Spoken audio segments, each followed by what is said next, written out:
Ante todo, yo quiero reconocer esta fue una idea de Roberto Junguito, quien está con nosotros en esta sesión, quien nos habló de la necesidad de hacer un foro, una discusión sobre los planes de reactivación. Y ante esa invitación, pues Daniel Gómez nos va a hablar sobre la versión del COMPES, de los planes del gobierno para reactivar la economía. Y tenemos dos invitados especiales. Por un lado, Rosario Córdoba, del Consejo Privado de Competitividad, que ha venido trabajando con el gobierno precisamente desde hace meses con ideas y con iniciativas para ayudar a la reactivación de la economía. Nos va a hacer un resumen breve de las interacciones y las ideas que el Consejo le ha pasado al gobierno. Y por su parte, Luis Fernando Mejía de FEDesarrollo, él le ayudó al Consejo Gremial a darle cuerpo a una serie de iniciativas que surgieron de los distintos gremios y que también se puso a consideración del gobierno. Digamos, yo diría que con estas tres visiones, fundamentalmente centradas sobre los planes del gobierno, podemos tener una discusión rica sobre este tema. Y yo creo que para no prolongarme, le diría a Daniel que tiene la palabra y que ojalá nos diera un resumen en unos 25 minutos. No sé si caben tantas ideas e iniciativas en un tiempo tan corto, pero yo creo que él lo puede hacer. Muchas gracias, Armando. Sí, voy a ser muy breve. Muchas gracias a todos por la invitación, a Roberto por la iniciativa de invitarnos, a Luis Fernando y a Rosario. Voy a hacer referencia pues también al trabajo que hemos hecho y en qué vamos en particular con la incorporación de las ideas del Consejo Gremial y del Consejo Privado de Competitividad. Entonces, voy a presentarles la Política para Reactivación y Crecimiento Sostenible e Incluyente, que es un documento de política COMPES que buscamos llevar para aprobación en el COMPES a final de año, en diciembre. Es una política que entra a complementar, a consolidar los esfuerzos que ya se están haciendo de reactivación sectorial.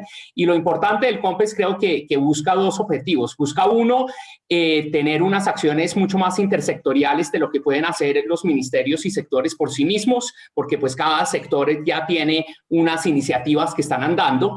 Y lo segundo es enmarcar las estrategias de corto plazo de reactivación dentro de una visión de hacia dónde queremos ir de aquí a 5 o 6 años y cómo podemos aprovechar esta estrategia de reactivación para lograr un crecimiento mejor, no solo mayor y retornar a la senda de crecimiento que traíamos y superarla, sino tener un crecimiento mucho más incluyente y mucho más sostenible, y vamos a explicar un poco en qué consisten esas dos ideas. La presentación tiene 4 partes, muy estilo COMPES, con antecedentes y justificación, unos objetivos de la política, el plan de inversiones, que es una parte importante que viene en paralelo y es parte fundamental también de esta estrategia. Y finalmente la parte de políticas, digamos, que es el diagnóstico y plan de acción de este COMPES.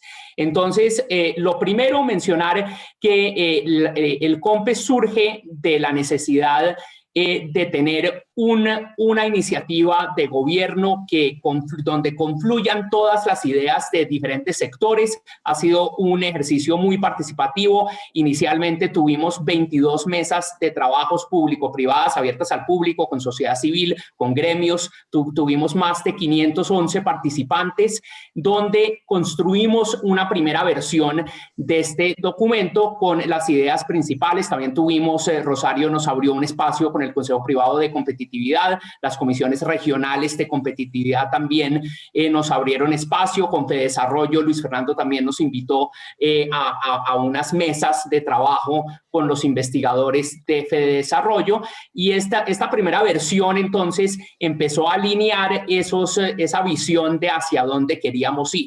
Esto fue pues realmente también un ejercicio de innovación pública interesante, que resultó en ese primer documento, y en un primer plan de acción y seguimiento que está ahorita en concertación. Toda la semana hemos estado trabajando con los ministerios, con las entidades del gobierno, concertando y acordando las acciones con su presupuesto, con sus metas y con sus tiempos de cumplimiento. Entonces, ahorita lo que voy a hacer es presentarles las principales líneas, unas acciones que consideramos son las más significativas. Están incluidas ya muchas del Consejo Privado, del Consejo Gremial. Hay algunas que no están concertadas todavía, que por ejemplo, el ministro del ramo ha dado la indicación que quiere discutir eso más, o hay o no está de acuerdo. Entonces, hay unas acciones que siguen estando en discusión. Entonces, pues esta parte muy brevemente, la necesidad de un plan de reactivación creo que es evidente. La economía colombiana en 2020, estimamos, el último estimativo del Ministerio de Hacienda es que caerá 6,8%. En 2021 se espera un rebote, pero queremos que ese rebote pues sea un rebote que logre sostenerse y materializarse, y en este sentido es importante tener un plan de reactivación. El DNP hizo las últimas proyecciones de desempleo, estiman que el desempleo estará en 14,5% para en este año y en 12% en 2021, y también desde el principio de la pandemia venimos haciendo simulaciones del aumento en pobreza monetaria y pobreza multidimensional, y con base en esto pues se hizo mucho de lo que se ha hecho en política social durante estos meses, pero esto pues sigue cambiando con estas nuevas proyecciones de crecimiento. Estamos actualizando estas cifras de pobreza, y parte de este COMPES incluye pues una estrategia para reducir la pobreza que aumentó al menos cualquier cosa entre 4 y 10 puntos porcentuales es lo que aumentará la pobreza para el próximo año. Entonces, el plan de reactivación económica yo quiero ponerlo en el contexto de 3 grandes ejes. Primero, la respuesta inicial al COVID del gobierno, que está consignado en el COMPES 3999, que se construyó en paralelo con la implementación. Fue un COMPES bastante sui generis, que cubre los 3 primeros meses de la pandemia, del periodo de aislamiento, y ahorita les explico bien qué quedó en ese COMPES, pero ahí quedó la primera semilla, digamos, de reactivación. Ahorita el COMPES de reactivación, con plan de inversiones orientado a los ejes del compromiso por Colombia que anunció el presidente en la instalación del Congreso, y finalmente un plan de acción para ayudar a los hogares, al aparato productivo y al gobierno a adaptarse rápidamente a esta nueva realidad y a lograr recuperar crecimiento y generación de empleo y reducción de pobreza. Esto, sin embargo, se enmarca en una agenda de política que desde el principio de la pandemia nos preguntaron mucho en planeación si el Plan Nacional de Desarrollo había que replantearlo, y si quedaba obsoleto con esta nueva realidad. Y el análisis que hicimos nos mostró que realmente había muchos elementos en el plan que estaban bien encaminados, que se volvían mucho más urgentes con la coyuntura en temas como modernización de la política social, transformación digital, ¿qué más estaba ahí? Todos los temas ambientales, los temas de transformación del aparato productivo, de diversificación de exportaciones, todos esos temas que estaban ahí, tocaba acelerarlos, pero seguían muy vigentes, y eso también aplicaba para una agenda de política pública que venía en marcha. Lo otro es que la emergencia ha mostrado que muchos temas estructurales en la coyuntura se han reflejado con particular sevicia, y también pues con unos impactos diferenciales en diferentes grupos poblacionales, diferentes regiones. En particular, el tema del empleo, el tema de la internacionalización son 2 temas estructurales para los cuales lanzamos una misión de empleo, una misión de internacionalización, con un mandato de buscar unas medidas de corto plazo, de mediano plazo y también de largo plazo para poder responder a la emergencia. El documento COMPES, entonces, de respuesta inicial, tenía unos objetivos específicos de proteger la salud pública, proteger el ingreso de los hogares, proteger la liquidez de empresas. En ese momento no teníamos bien claro, digamos, la temporalidad de este choque, que sabíamos y esperamos todavía que sea un choque temporal, pero en ese momento no sabemos qué tan temporal era. La urgencia en ese momento era proteger liquidez para evitar que empresas, empresas viables desaparecieran, quebraran por unos problemas de liquidez. Y finalmente se tomaron medidas para proteger finanzas públicas, en particular finanzas públicas subnacionales, donde se les aumentaron gastos, se les redujeron ingresos y tocaba hacer algo para proteger finanzas públicas de entes territoriales. Este documento COMPES entonces compila todas las medidas que tomamos en los primeros 3 meses, tiene un plan de seguimiento y evaluación de esas medidas, porque creemos que es importante mirar cuáles medidas son muy buenas y hay que consolidar y conservar, cuáles hay que desactualizar rápidamente porque eran netamente para una situación muy particular de emergencia.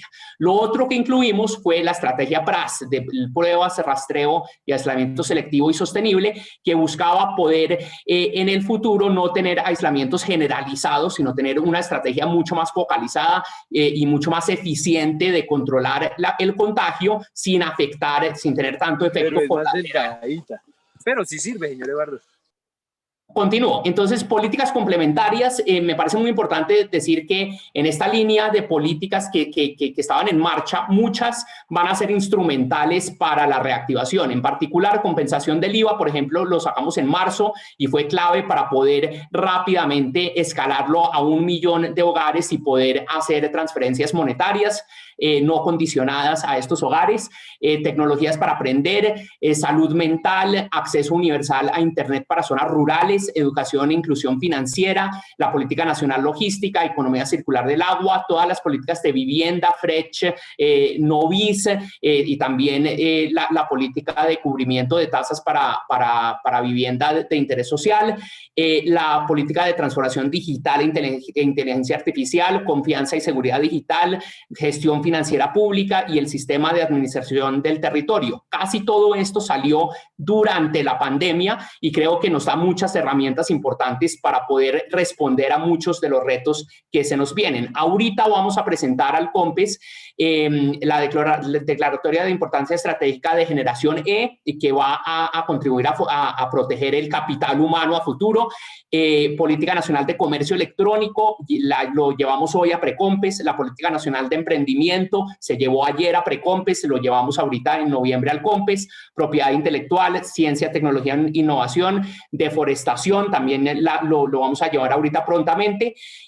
Voy a hacer mención de de Compromiso por Colombia, es una declaratoria de importancia estratégica que asigna unas vigencias futuras por 9 billones de pesos. Es el COMPES de declaratoria de importancia estratégica más grande después del metro de Bogotá y cubre un portafolio de vías que creemos que va a tener un impacto muy importante en el proceso de reactivación. Entonces, ¿qué buscamos con esta política, con el COMPES de reactivación? El COMPES tiene entonces un primer eje importante que es el plan de inversiones orientados a cumplir estos compromisos por Colombia. Y tiene luego un plan de acción que busca favorecer o impactar, pues, enfocado en la capacidad de los hogares, del sector productivo y del gobierno de volver a reactivarse rápidamente. Y tiene un habilitador transversal que es el desarrollo digital, que creemos que se ha sido fundamental para responder a la crisis y será fundamental también para poder consolidar un crecimiento en una situación, sobre todo, de pandemia que continúa en ausencia de una vacuna y de una aplicación de una vacuna a una gran parte de la población. Esto también, la vacuna también es una de las acciones que está quedando dentro de este COMPES y que quedará en cabeza del Ministerio de Salud. Tiene entonces dos ejes, dos vocaciones este COMPES. Uno, tener unas estrategias de corto plazo y luego pues estar enmarcado en esta visión de largo plazo que incluya una visión de sostenibilidad y de inclusión. Entonces, plan de inversiones tiene 449 proyectos que básicamente eran los proyectos que ya estaban muchos trancados, muchos con unos cronogramas diferentes que queremos acelerar. Esto tiene un compromiso de inversión estimado durante los próximos 10, 20 años.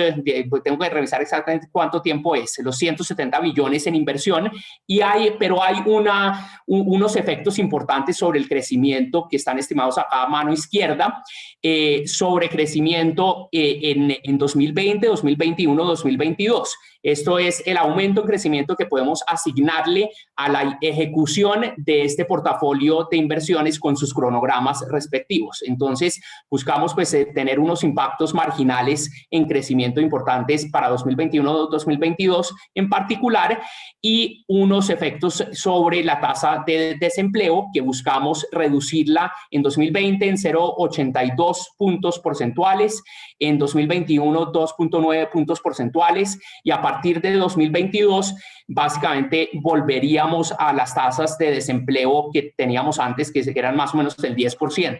Entonces, esto es comparado con el punto de referencia de este año, que es de 14% de desempleo.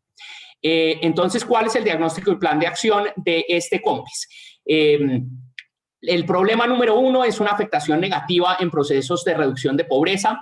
Estos son estimativos que hicimos con el Banco Mundial, otros de FEDesarrollo, de Jairo Núñez, donde estimábamos en diferentes escenarios que la pobreza podía subir de 27%, donde estábamos el año pasado, hasta 37, 38%.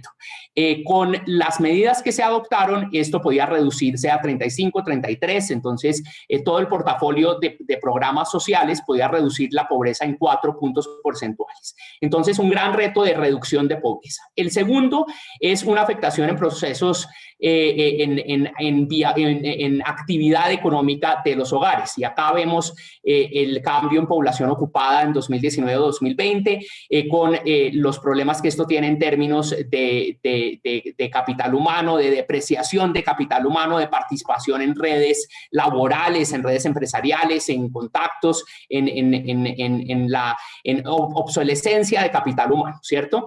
El segundo es que en este problema, el tercer aspecto fue que también se incidió en acceso a servicios sociales. Entonces, acá tenemos que la gente deja de ir a servicios médicos, deja de ir a estudiar los muchachos, hay hogares que dejan de consumir alimentos, hay una pérdida de aprendizajes totales. Entonces, acá hay un efecto que puede ser un efecto de largo plazo debido a este choque de corto plazo vía la acumulación de capital humano. Y finalmente, pues ahí listo. Esos eran los 3 puntos, ¿no? Entonces, como salud, educación, otros servicios sociales que han disminuido debido a este choque. Entonces, la estrategia acá tiene 2 partes. Tiene uno, detener y mitigar el incremento de la pobreza y vulnerabilidad económica en los hogares. Y segundo, mitigar el efecto de desacumulación de capital humano acentuado por la pandemia. Algunas de las acciones, tenemos la integración de la información de la plataforma de transferencias monetarias, el expediente único y el registro social de hogares en cabeza del DNP, Prosperidad Social, actualización socioeconómica de hogares con promoción del registro de hogares nuevos en el SISBEN para ampliar el registro social, entonces ampliación del SISBEN y la implementación del programa de mejoramiento de vivienda de interés social rural en cabeza del Ministerio de Vivienda. En la acumulación de capital humano tenemos el diseño curricular orientado hacia sectores estratégicos para la reactivación. Entonces, esto es formación para el trabajo. Y la segunda estrategia es muy importante, es diseñar e implementar una estrategia de seguimiento y búsqueda activa de niños, niñas y adolescentes que no se reincorporen a sus procesos educativos a causa de la pandemia, y esto queda en cabeza del Ministerio de Educación. Para sector productivo, entonces, vimos una contracción de la demanda y de la oferta de productos y servicios de empresas. Este fue un choque doble de demanda y de oferta, y vemos entonces pues una heterogeneidad importante entre sectores, pero pues todos con una caída importante y una reactivación muy heterogénea entre sectores. Entonces hay unos sectores los que están más hacia la derecha del gráfico a la izquierda, que se han empezado a reactivar. Hay otros sectores, en particular todo el sector de arte, entretenimiento, recreación, comercio, transporte, hoteles, que va bastante más rezagado. Construcción también no es de los que va más adelante en este proceso. A la mano derecha vemos el proceso de reactivación. En el peor momento, la economía estaba funcionando a un 69%, ya hemos recuperado en términos de ramas de la actividad que están funcionando, que sube al 95%. Entonces, el problema en este segundo eje, el segundo énfasis que hacemos es la profundización de problemas estructurales que afectaban al sector productivo y que se volvieron mucho peores en la pandemia. Entonces ahí tenemos supervivencia empresarial que de solo el 18% en 2019 debido a poca rentabilidad, problemas de acceso a financiación, diferentes motivos personales familiares que inciden en la supervivencia de empresas, unas tarifas de inscripción, renovación, actualización y modificación del RUP que son proporcionalmente mayores para pymes y que impiden que las pymes participen en procesos de compras públicas, que va a ser una palanca importante en este proceso de reactivación. Existen también altos costos tributarios asociados al tiempo y recursos humanos necesarios para la declaración y pago de impuestos. En promedio, las empresas realizan 15 pagos al año, dedican 239 horas en la preparación, declaración y pago. El régimen simple ha promovido la formalidad tributaria, ha ayudado a pequeñas empresas a reducir el número de pagos y costos de transacción, pero sin embargo, pues hay muchísimas que no tienen RUT, que no declaran impuestos. Es el problema de la informalidad empresarial, ¿no?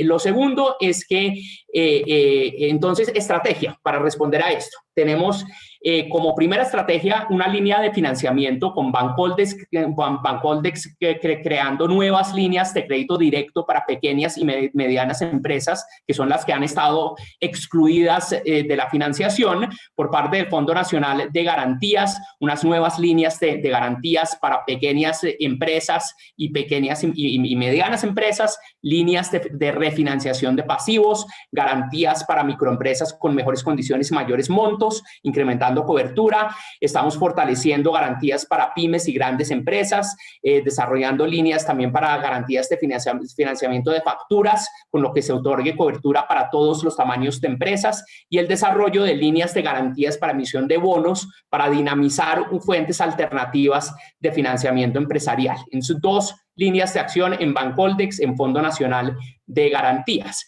Otras acciones que quiero destacar acá es uno, el diseño e implementación de programas de asistencia técnica para pymes, para el cumplimiento de estándares de calidad en mercados de diferentes destinos, para que de verdad puedan acceder al mercado a medida que se reactive, establecer condiciones técnicas, financieras, instituciones requeridas para lograr consolidación de modelos de producción ganadera bovina sostenible, intervención en corredores estratégicos de vías terciarias del país. Ahí hay una gran apuesta con el INVIAS, diseñar e implementar estrategias para apoyar proyectos de desarrollo tecnológico e innovación con enfoque territorial, regional, fomentar líneas de trabajo en bioinsumos de uso agrícola. Entonces acá queremos impulsar toda la línea de bioeconomía y diseñar estrategias para el desarrollo de proyectos regionales e iniciativas en economía circular en sector comercio, industria y turismo, en cabeza del Ministerio de Comercio, Industria y Turismo. En el eje de gobierno, que es el último, vimos pues que hay unos problemas de articulación institucional que se agravaron también en esta pandemia, capacidades territoriales en términos de la capacidad, por ejemplo, de estructurar proyectos, administración de justicia. Al cierre de 2019 teníamos 1.9 millones de procesos en inventario, 50.7% en congestión efectiva. Entonces acá también vamos a impulsar unos procesos de agilización digitalización de estos trámites. En participación ciudadana y respuesta de autoridad de policía son nuevas dificultades que aparecieron con la pandemia, problemas de transparencia, muchas alertas de Contraloría, de entes de control, dificultades también para formas tradicionales de participación ciudadana, y los temas de la policía con cambios en servicio de policía, turnos rotativos, monopatrullas, cambios en ocurrencias de delitos. Hemos hecho bastantes estudios este año en DNP con investigadores de los Andes, mapeando bien este cambio en el panorama de delitos que se han venido cometiendo. Y aquí queremos entonces tener una tercera estrategia con plataformas de intercambio de experiencias exitosas y lecciones aprendidas en este COVID para también armar resiliencia, ¿cierto? Tener una sociedad mucho más resiliente a choques futuros parecidos. Buscamos implementar una estrategia de dinamización de proyectos de impacto regional, apalancándolos también en la nueva ley de regalías, un plan de mejoramiento de interoperabilidad de los sistemas de información con el fin de anticipar cambios atípicos en ocurrencia de delitos. Esta es una estrategia entre policía, el Ministerio del Interior y el Ministerio de Defensa. Y finalmente incrementar capacidades de análisis de datos en materia de convivencia y seguridad ciudadana usando Big Data, inteligencia artificial, otro tipo de datos. Este es un proyecto que ya vamos avanzando con la Policía Nacional. Y finalmente el habilitador transversal de digitalización. Vimos pues que hay unos retos enormes todavía en conectividad a Internet, servicios y soluciones digitales en sector público. El sector público ha sido el que más lento se ha transformado digitalmente en muchos aspectos. Y finalmente, falta una infraestructura de datos. El 68% de las entidades públicas reporta que no se implementan métricas para medir calidad de datos. 23.3% de las entidades no tiene definido un esquema de gobernanza de datos. Con este COMPES, entonces, queremos tener tecnologías innovadoras y alternativas no tradicionales como solución al despliegue de esta infraestructura de telecomunicaciones tan necesaria para cerrar brechas. Vamos a diseñar e implementar un modelo metodológico y operativo de acompañamiento a entidades públicas para adopción de soluciones GovTech, la transformación digital del gobierno, y finalmente diseñar e implementar el Plan Nacional de Infraestructura de Datos, que es uno de los componentes pues, fundamentales que nos falta en ese mapeo. Quiero, antes de terminar, y ya terminé la presentación, pero quiero mencionarles algunas de las acciones que están por concertar. Entonces, tenemos ahí una propuesta del CPC de subsidiar la recontratación de trabajadores despedidos durante la pandemia que requieran capacitación. Esa está en proceso de concertación. Ampliar el acceso a jóvenes a formación técnica y profesional a través de becas o créditos sujetos a pertinencia. Agenda de reformas estructurales para 2020-2030. Ahí, pues, los temas laborales principalmente queremos pues dejarlos reflejados muy claramente como retos importantes en el COMPES, pero vamos a dejar que la misión de empleo que culmina, que está en marcha, en los espacios de concertación y de diálogo con todos los actores centrales de trabajadores, gremios, gobierno, reciban esas recomendaciones de la misión e implementen y consideren implementar esas reformas estructurales en el sector laboral. Para aparato productivo tenemos unas propuestas de ajustes tributarios para mejorar y ampliar los beneficios del régimen simple de tributación, avances en ejecución desde el Ministerio del Interior de un instrumento normativo y actualizado que permita integrar los lineamientos para la superación de cuellos de botella relacionados con consulta previa, que es un tema que también el Consejo nos ha traído, y el Consejo Gremial y el CPC. En gobierno hay unas acciones en términos de implementar y socializar una subsección en la sección de transparencia de los sitios web oficiales, en digitalización, ventanilla única de trámites y servicios del MINTIC, el BUTIC. Entonces, hay unas acciones adicionales, les mostré las principales líneas de acción. En total, la matriz, digamos, del PAS tiene 140 acciones, de las cuales pues nos faltan como 50 por concertar, que estamos en ese proceso. Pero esta es como la visión de buscar una reactivación que sea mucho más incluyente, cerrando brechas que ya existían y que se han incrementado durante la pandemia. Y segundo, empujar hacia una reactivación que sea mucho más sostenible, sobre todo desde el aparato productivo. Muchas gracias. No, Daniel, muchísimas gracias, muy completa su presentación. Pues se ajustó al tiempo y le agradezco mucho. Quisiera ahora darle la palabra a Rosario. Rosario, usted tiene una presentación, nos va a compartir unas diapositivas. Sí, Armando. Yo le pedía a ver si Marta me ayuda.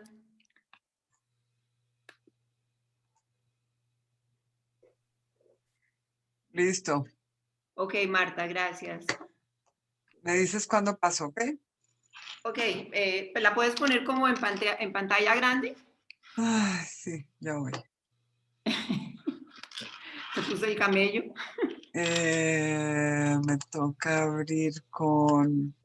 mientras que hablas, yo miro a ver cómo la pongo con pantalla grande porque me Bueno, toca... yo voy empezando. Entonces, bueno, muchas gracias nuevamente, Armando, y al grupo. Esto, lo que les voy a contar, es un trabajo que venimos haciendo desde el Consejo Privado de Competitividad, pero no exclusivamente por parte del Consejo Privado de Competitividad, sino que a partir de finales de marzo, como a partir del 1 de abril, conformamos un grupo ampliado, o sea, y ese es el listado de personas, el grupo que se llama para la reactivación económica, pero pues no se puede ver, Marta, no sé. Bueno, este grupo que formamos está compuesto por empresarios, representantes del sector privado y un grupo de economistas y analistas. Entre los empresarios están los empresarios del Consejo Privado, pero hay otro grupo de empresarios que no pertenecen al Consejo Privado de Competitividad. Y cuando hablamos de representantes del sector privado, pues en ese momento decidimos que era bien oportuno invitar también a ser parte del grupo a la ANDIA, Camacola, Confecámaras, digamos, al Consejo de Empresas Americanas, a la SAC, y a todos los PROS, o sea, a Pro Barranquilla, Pro Bogotá, Pro Antioquia, Pro Risaralda, Pro Santander y Pro Pacífico, con el propósito de poder generar, no consensos, porque no necesariamente son consensos, pero que verdaderamente estuviéramos alineados en lo que estábamos entendiendo que nos estaba pasando a partir pues, de la pandemia y cómo podríamos unirnos para presentarle propuestas al gobierno, tanto para el cortísimo plazo en el momento cuando empezamos, como para, como decía Daniel, pues nadie sabía cuánto tiempo iba a durar esto ni cuál iba a ser el impacto, y pues para poder, digamos, poner unas propuestas al gobierno. Durante ese periodo fue un trabajo que empezamos el 1 de abril, nos reunimos con muchísimos funcionarios y esa sería la diapositiva que está, pero Marta, ¿no la puedes poner? ¿Trato yo de compartir mi pantalla o qué hacemos? Pues la tengo, yo la veo completa, no sé ustedes. ¿Ustedes ven la pantalla completa? No, señora, podemos reducirla. No. Ah, perdón. Chiquitica, yo la veo chiquitica y no la veo, o sea, veo como las dos diapositivas. Una y media. Pegadas. Un segundo. Yo veo una diapositiva. Ya voy. ¿Es esto? Sí, Yo ahora los veo es a ustedes. ya voy.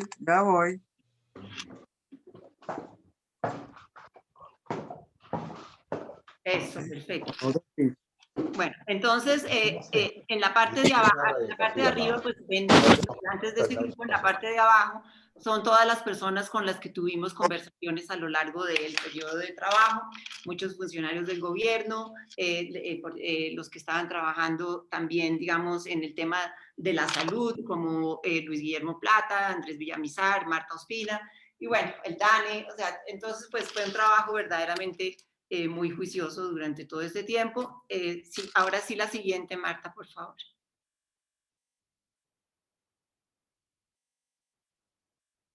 Bueno, entonces, esto fue lo que hicimos. Al comienzo presentamos una serie documentos que eran muy enfocados en la coyuntura, tenían que ver con cómo darle liquidez a las empresas, el subsidio del empleo, cómo preservar los empleos formales, todo lo que tenía que ver con los protocolos de bioseguridad, todo lo que tenía que ver con las pruebas.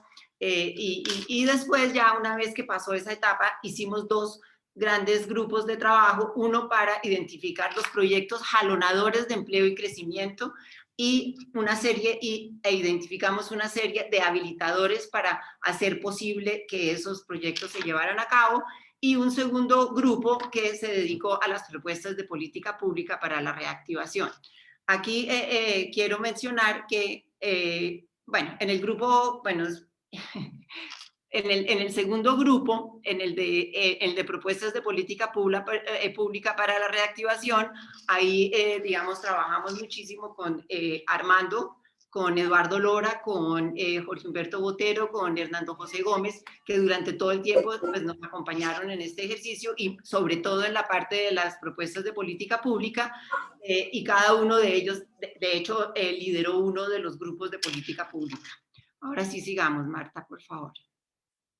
Bueno, entonces que en este primer proyecto, grupo de proyectos de jalonadores de empleo y crecimiento, se trabajó en 3 mesas. En esas mesas están los empresarios y los representantes de gremios que tienen gran conocimiento de cada uno de los sectores, y también trabajamos con los PROs, porque la idea era poder integrar los proyectos regionales a toda esta propuesta que le íbamos a hacer al gobierno, y se priorizaron de acuerdo con el impacto que pudieran tener el empleo, que pudieran ser del muy corto plazo, digamos que se pudieran iniciar en menos de 18 meses y que fueran altamente factibles, o sea que ya tuvieran incluida su financiación.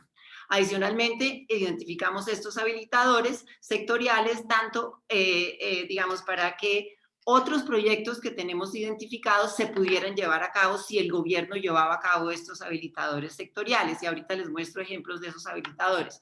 Entonces, ¿qué se identificó? Se identificaron en infraestructura vial y de servicios 79 proyectos, 53 proyectos de infraestructura vial y servicios, y 26 proyectos de energía. Y esto que yo les estoy presentando es algo que nosotros ya, este trabajo se lo presentamos al presidente y a todo el grupo de reactivación. ¿Y qué fue lo que le presentamos? Le presentamos, digamos, el listado de los proyectos nacionales, el listado de los proyectos regionales.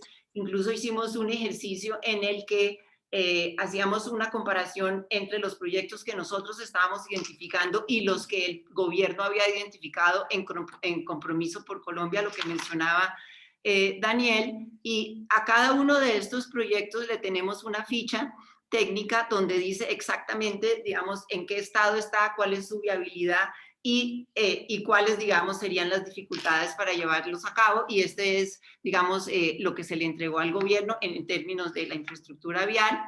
Y en ese ejercicio, un poco similar a lo que presentó Daniel, pues podíamos identificar que estos proyectos, los primeros, o sea, los priorizados, en caso de que verdaderamente sí se llevaran a cabo, podrían generar alrededor de unos 500.000 empleos.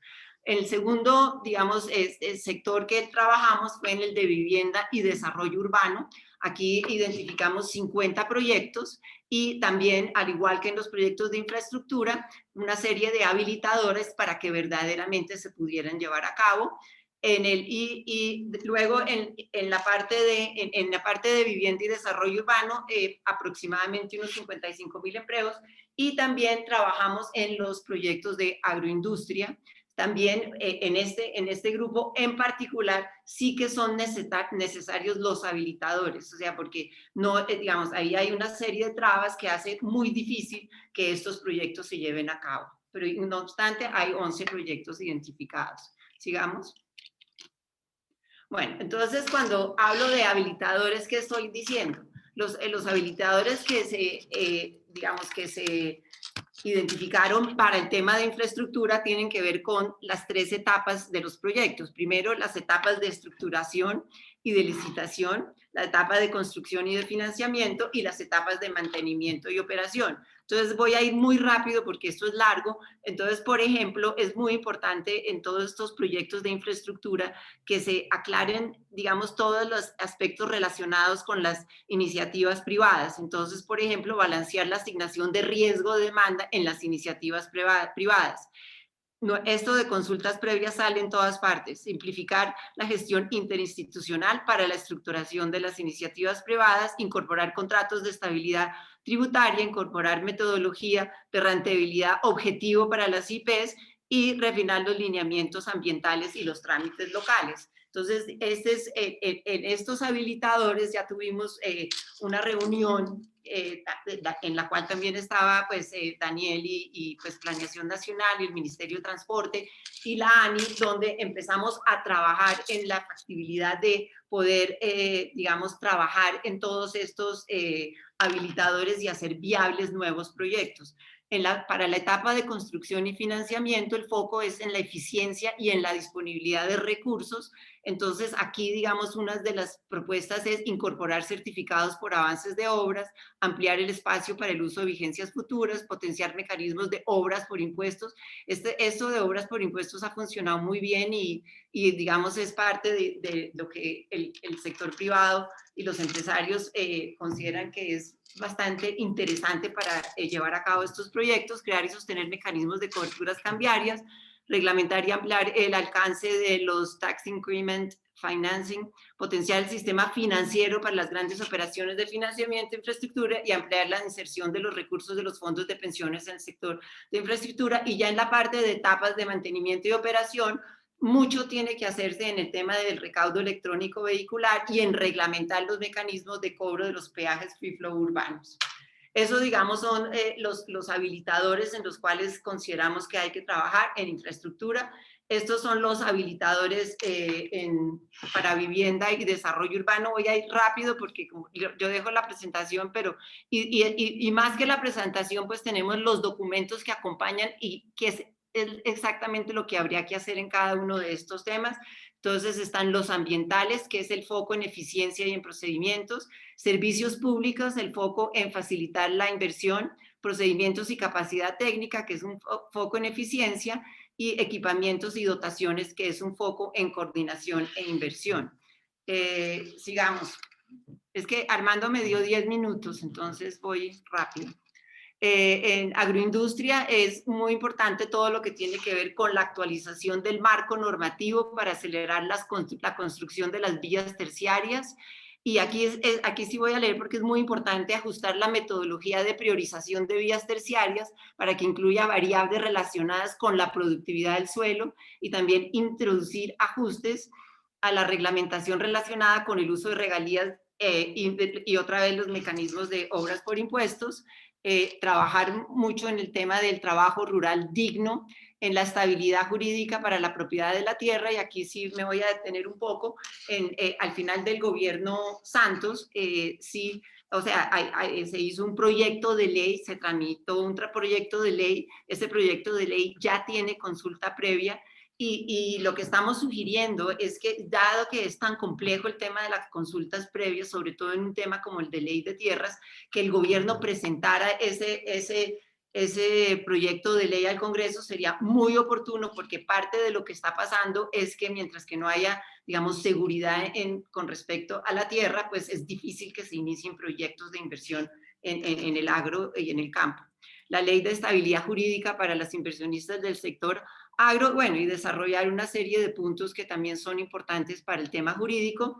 Y también el cuarto habilitador o grupo de habilitadores aquí sería la definición de mecanismos de financiamiento público-privado de infraestructura productiva, como los distritos de riego, o sea, cómo van las diferentes partes para que verdaderamente podamos tener esos bienes públicos en el sector rural. Sigamos. Esta es como la primera parte, y esta es la primera parte que tenía que ver con los proyectos, con la generación de empleo y con crecimiento. Este es ya la segunda parte o el segundo grupo de trabajo que tuvimos, que son las propuestas de política pública para la reactivación. Sigamos. Bueno, aquí hay todo un documento que se llama Estrategia para la Recuperación, Adaptación y Preparación de Colombia a una realidad, unas propuestas desde el sector privado, que es a lo que hacía referencia también Daniel en su presentación. Sigamos.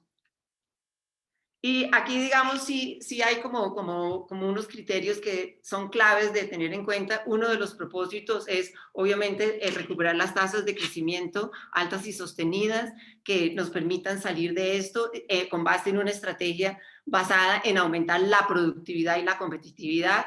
Además de atender las necesidades inmediatas, sí estamos convencidos que se requieren reformas que son también urgentes para que la trayectoria de recuperación ubique al país en una senda de resiliencia, sostenibilidad y equidad.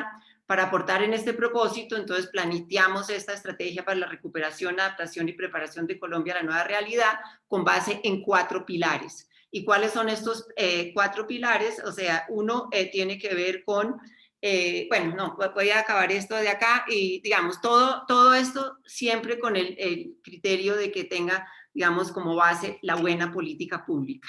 Sigamos. Entonces, tenemos 4 estrategias o 4 frentes de trabajo. Uno que tiene que ver con el aparato productivo sofisticado y diversificado. La segunda tiene, esta parte del trabajo lo lideramos en el Consejo Privado de Competitividad.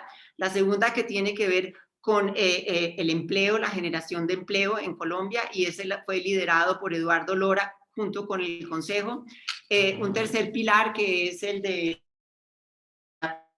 protección social, que en ese trabajaron muy juiciosamente Hernando José y acompañado de David Bojanini y de Miguel Largacha, y un cuarto frente en el que de eficiencia del Estado, en el que lideró Jorge Humberto Botero. Entonces ahora aquí en y es simplemente, esto va a ser como un listado, pero es que no tengo tiempo para entrar en cada uno de los detalles, pero en términos de aparato productivo sofisticado y diversificado, que es indispensable tener en Colombia, o sea, un tejido empresarial denso, productivo y formal. En Colombia, digamos, y yo no sé si esto es un dato que no se menciona muchísimo, pero en Colombia el 44.5% del empleo formal lo generan 3.728 empresas, o sea, del 1.600.000 empresas que existen en Colombia, 3.728 generan 44.5% del empleo formal, y si le agrega uno 16.000 más, digamos que son las que están entre 50 y 250 empleados, generan, digamos, el otro porcentaje para llegar a un 66%, o sea que el empleo formal está concentrado en muy pocas empresas en Colombia, mientras que el resto, digamos, pues las microempresas y todas generan mucho empleo, pero en el 89% es empleo informal. Nuevamente es indispensable dar trámite al proyecto de ley de tierras, enfocar los centros de transformación digital en mejoras en productividad. Son los centros que es para que aprendan como todas las herramientas digitales, pero consideramos que es clave que se enfoquen en productividad y acelerar la aprobación de las obligaciones de hacer para extender servicios digitales a zonas rurales. Eso es llevar, digamos, la telefonía y el internet a los zonas apartados de Colombia.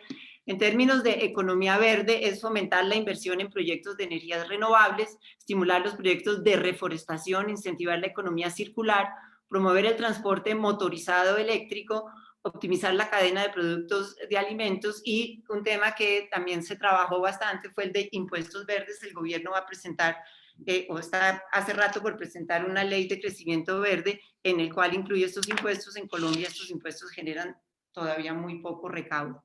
En términos de internacionalización, consideramos importante establecer una instancia permanente de diálogo público-privada para la política de internacionalización del país, identificar las oportunidades de exportación y relocalización de las inversiones en medio de las tensiones entre Estados Unidos y China, revisar el régimen de zonas francas. El régimen de zonas francas en Colombia lleva más de 50 años, pero no es tan, digamos, tan eficiente en términos de la generación de empleo. Profundizar los programas actuales para inserción y supervivencia de empresas en el mercado externo. En Colombia, y estos son como daticos, menos del 1% de las empresas activas en Colombia, o sea, menos del 1% exportaron entre el 2013 y el 2019, pero adicionalmente, digamos, de esas que exportaron, el 60% lo hizo por una sola vez, o sea que no somos un país que tengamos como la mente, ni las empresas la mente de que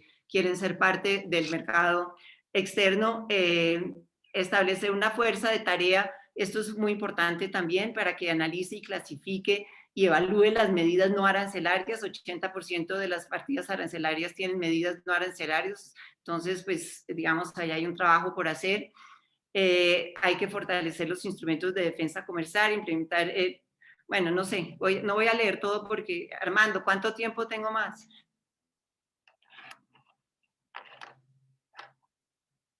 Hola. ¿Me oye? Sí, unos 3 minutos, Rosario, ¿está bien? Ok, listo. Entonces bueno, o sea, como les digo, esto los vamos a dejar y también todos los documentos relacionados con esto, porque quiero entrar en el tema del empleo, que sería la siguiente.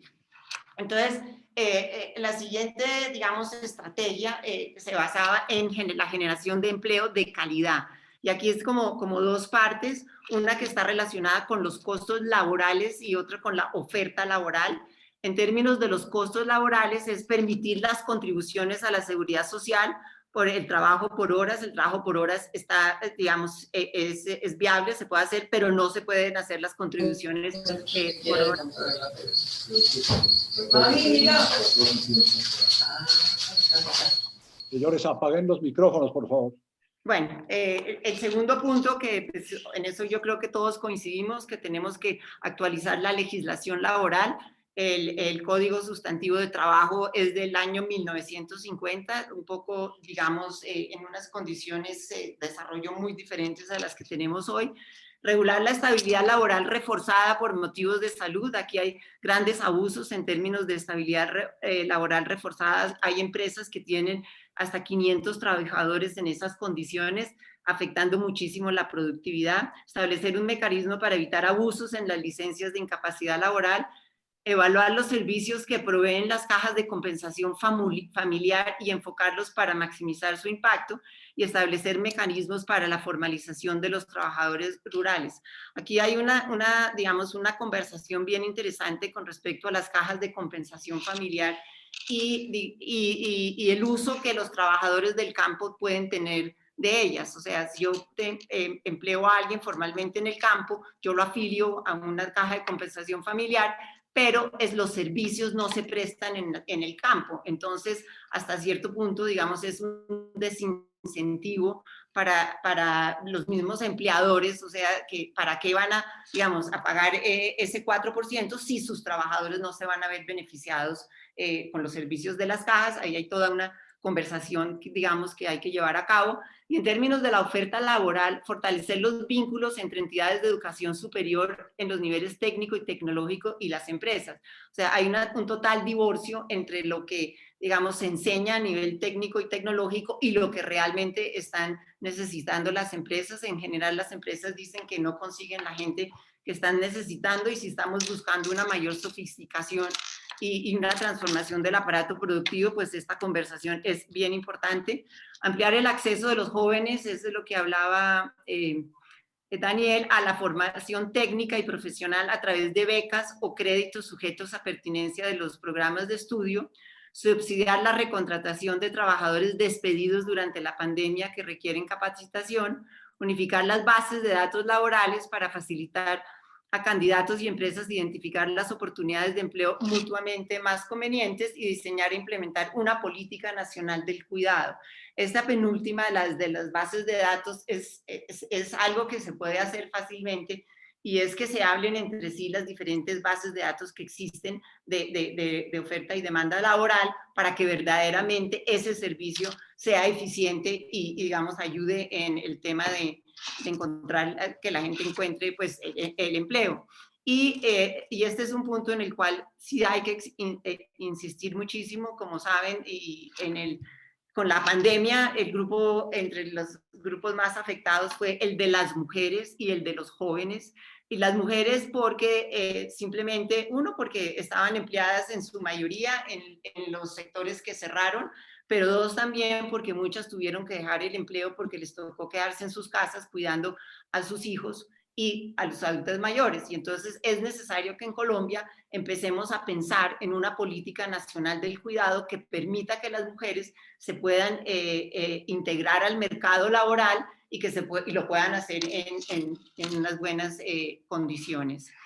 Y por último, ya la última que queda es la de las... ay, no, me falta la de la protección social. ¿Sigo o acabo ahí, Armando? Explíquenos esta diapositiva rápidamente. Bueno, rapidísimo. Bueno, entonces estos son los hogares con redes de protección social, rapidísimo, y aquí, digamos, se hizo un trabajo muy juicioso, de verdad muy juicioso, como les dije, liderado por Hernando José. Lo voy a leer rápido, pero es en qué consiste, es como tres aspectos: el ingreso vital, el seguro del desempleo y la reforma pensional. En el primero, que es el ingreso vital, es establecer una transferencia para evitar que las familias caigan por debajo de la línea de pobreza, unificar los programas sociales existentes, condiciones para permanecer, o sea, unificar, o sea, poder identificar y como que tengamos una sola base que nos diga a quién está recibiendo qué, establecer condiciones para permanecer en el programa de ingreso vital, condiciones de operación de este programa, generar un sistema de información que permita focalizar los montos necesarios por familia, diseñar políticas que faciliten la generación de empleo, que promuevan el emprendimiento e incentiven un funcionamiento más eficiente del mercado laboral. Luego, la diferenciación y participación de los gobiernos subnacionales es fundamental. Y cuál es la permanencia en ese programa de ingreso vital, porque pues digamos, la gente no puede eternizarse en esos tipos de programas. El segundo tiene que ver con el seguro de desempleo, digamos, algo que fue crítico y ha sido crítico durante la pandemia, pues es que en Colombia no tenemos este seguro de desempleo. Entonces hay una propuesta para reformar el régimen de cesantías para que sirva de base para un seguro de desempleo para aquellos que hayan perdido su empleo formal, garantizar hasta por 6 meses un seguro de desempleo, facilitar un mecanismo de ahorro de largo plazo, incentivar el ahorro desde el gobierno nacional y digamos, generar un mecanismo que sea complementario al mecanismo de protección al cesante que tienen las cajas de compensación familiar. Y luego digamos, en este pilar tenemos la reforma pensional, y en esencia, digamos, se basa como en 3 pilares: un pilar solidario, un pilar contributivo obligatorio y un pilar voluntario. Y la última diapositiva es la que tiene que ver con consulta previa. Esto se lo presentamos al gobierno y el gobierno está ya, digamos, hay una directiva presidencial que está buscando pues mover este tema, y pues el gobierno ya está poniendo en consulta lo que está haciendo con respecto a las consultas previas. O sea que, digamos, es uno de los temas que pues esperamos tener pronto como una respuesta por parte del gobierno. Y pues aquí yo creo, Armando, que termino, y pues muchas gracias. Rosario, muchísimas gracias, muy completa la presentación. Entonces, sin más, Luis Fernando Mejía, tú tienes las diapositivas también para compartir. Así es, Armando, ya aquí las estoy compartiendo. Adelante. Muchas gracias, Armando.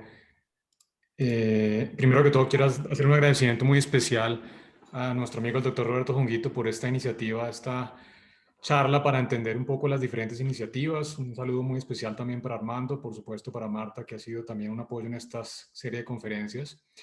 Y bueno, lo que le quiero contar no tanto es el detalle de las propuestas en esta agenda empresarial para la reactivación, que es un documento que hicimos para el Consejo Gremial, como lo dijo Armando al principio. Es un trabajo que hicimos en conjunto con David Forero, investigador de FEDesarrollo, Marta Elena Delgado, nuestra directora de análisis macroeconómico, y Bárbara Silva, una joven economista que fue muy importante también para este trabajo.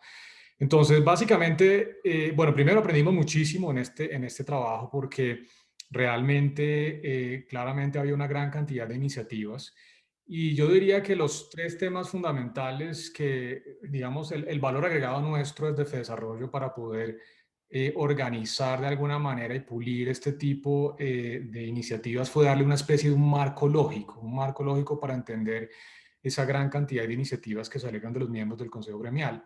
Y como está acá, pues hicimos tres pasos muy concretos. Lo primero, refinar las propuestas. Había algunas que eran muy generales, muy poco específicas, y tratamos siempre en ese diálogo con los miembros del Consejo de profundizar un poco más en las iniciativas que se estaban planteando. Lo segundo, como les digo, que yo creo que es tal vez de lo más importante que hicimos, fue darle un marco lógico y organizamos desde el punto de vista de estas iniciativas en dos componentes fundamentales. Primero, las iniciativas, propuestas o proyectos que estaban por el lado de la oferta, que son las que ustedes ven aquí a mano izquierda. Y segundo, las que estaban por el lado de la demanda. ¿Qué estaba por el lado de la oferta? Había dos subcapítulos que ustedes van a ver en el documento. Aprovecho para contarles que ya se los compartí por el chat para quien quiera ver un poquito más en detalle.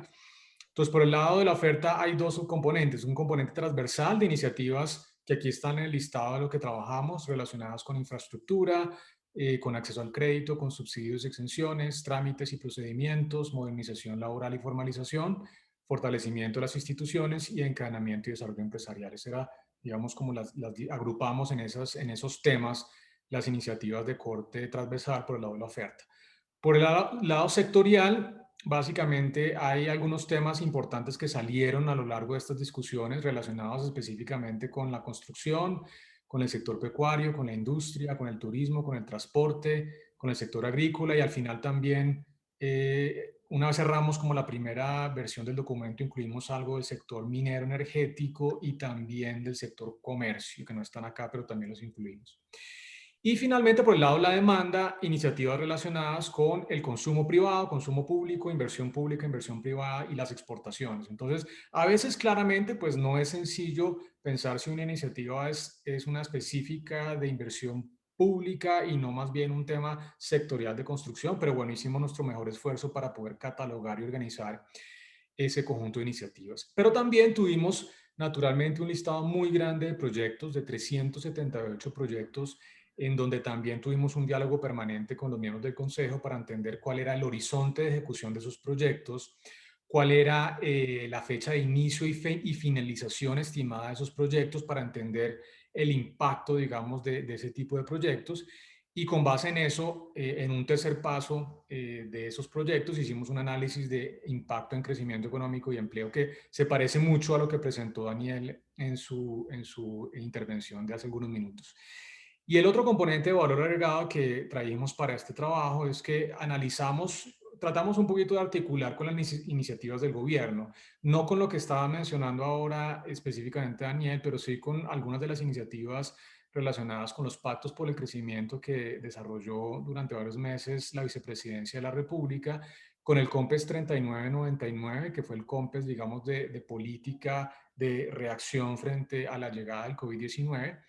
Y también hicimos un análisis muy interesante a nivel de impacto, si era un impacto bajo, medio o alto en materia de crecimiento, cuál era el horizonte temporal, qué intervención se requería y también identificamos cuellos de botella. O sea, yo creo que este es realmente el valor agregado porque, pues, por supuesto, desde el Consejo ya llegaban muy pulidas las propuestas y este fue tal vez nuestro principal aporte en este ejercicio. Entonces les voy a contar muy rápidamente algunos de los elementos de este trabajo. Entonces, lo primero es esto que les contaba ahora, y es que tratamos siempre de investigar si lo que se estaba proponiendo estaba alineado con algunas de las iniciativas del gobierno, en particular con los pactos por el crecimiento y también con el COMPES 3999.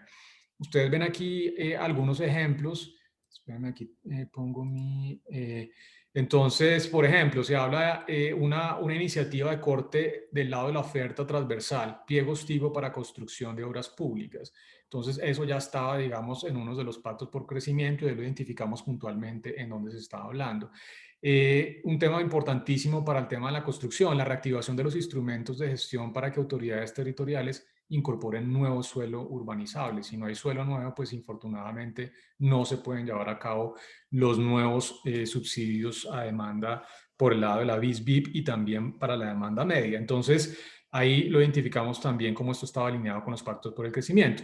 Y también por el lado del COMPES ya había algunas cosas que se estaban proponiendo que estaban claramente identificadas por el gobierno, incluso algunas de ellas ya se estaban implementando, como por ejemplo la capitalización adicional del Fondo Nacional de Garantías, que fue ese vehículo a través del cual el gobierno empezó a garantizar algunos de los créditos, que fue una de las primeras estrategias que se implementó como respuesta a la llegada del COVID-19. Entonces no voy a entrar en detalle, pero quiero contarles que, de nuevo, un paso importante fue tratar de alinear lo que se estaba proponiendo con iniciativas que ya estaban en marcha o que ya se habían hecho por el lado del gobierno nacional.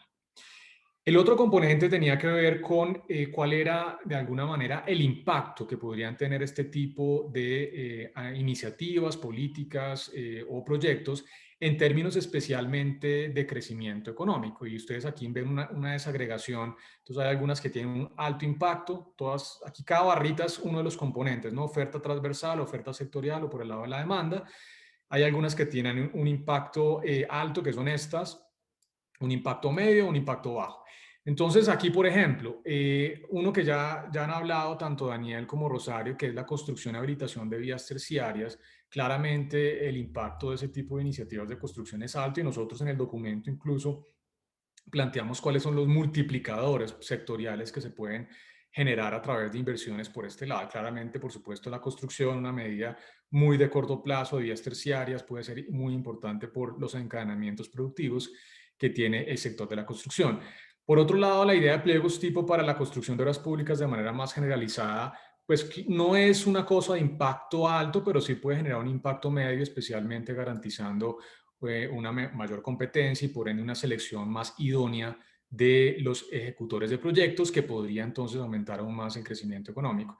Y otras cosas que son importantes, pero que probablemente no generan impactos altos o medios en el crecimiento económico, como este, que era diseñar un modelo de garantías que sea extensible a la cadena de proveedores. Esto para generar la entrada a ese tipo, digamos, de licitaciones públicas, por ejemplo, de algunos proveedores que son pequeños y que por ende tienen problemas, barreras para acceder a garantías en la contratación de obras públicas. Entonces se puede generar una especie de extensión del contratante a la cadena de proveedores. Eso puede generar una entrada muy interesante y aumentar la competencia. Eso no va a generar mucho impacto en crecimiento, pero es una medida interesante desde el punto de vista, de nuevo, de generar una mayor competencia. Entonces ahí está, digamos, la lista. De nuevo, pues no hay mucho tiempo para entrar en detalle. Y el tercer componente también para priorizar un poco, digamos, las iniciativas, tiene que ver con, bueno, cuál es el horizonte de ejecución de los proyectos. Si es un tema de corto, mediano o largo plazo. De nuevo, aquí a mano izquierda ustedes ven los tres componentes, por el lado de la oferta transversal, la oferta sectorial y la demanda, si estamos viendo temas de corto plazo, de mediano plazo y de largo plazo. Realmente hay una distribución bastante equitativa, digamos, había una gran cantidad de propuestas de corto plazo, la mayoría de mediano plazo, pero también de largo plazo había en estas iniciativas.